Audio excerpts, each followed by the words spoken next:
సరిహద్దు ప్రాంతాల్లో జరుగుతుంది వెరీ సింపుల్. బంగ్లాదేశ్ నుంచి వచ్చినోళ్ళు, బర్మా నుంచి వచ్చినటువంటి వాళ్ళు మొదట అక్కడ మసీదుల్లో తలదాచుకుంటారు. ఆ తర్వాత అక్కడ మదర్సాల్లో విద్యాబోధన ప్రారంభిస్తారు. ఆ తర్వాత అక్కడ వ్యాపార వ్యవస్థలలో పనులు చేయటానికి నియమించబడతారు. తద్వారా అక్కడ వాళ్ళు ఒక ఉపాధి పొందడం చేస్తారు. ఆ తర్వాత వాళ్ళ కుటుంబాలు ఇక్కడికి వస్తాయి. వచ్చిన తర్వాత వీళ్ళు ఆల్రెడీ అక్కడ పనిచేస్తున్నారు కాబట్టి ఆ పే స్లిప్పుల ఆధారంగా వీళ్ళు ఓటర్ ఐడీలు సంపాదిస్తారు. ఇదే ఇల్లు తీసుకుంటారు. ఆ ఇల్లు ఆధారంగా అక్కడ కరెంటు కడతారు కాబట్టి కరెంటు కట్టిన తర్వాత ఆ బిల్లు ఆధారంగా ఓటర్ ఐడీలు తెచ్చుకుంటారు. ఆ ఓటర్ ఐడి ఆధారంగా ఆధార్ తెచ్చుకుంటారు.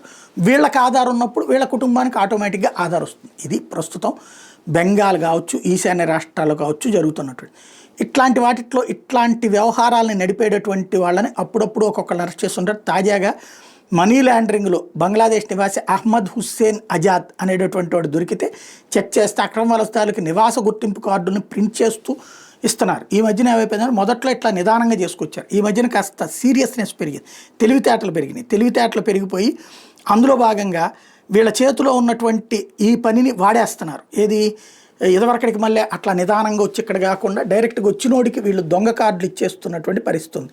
అదే ఇప్పుడు చర్చకు వస్తున్న అంశం.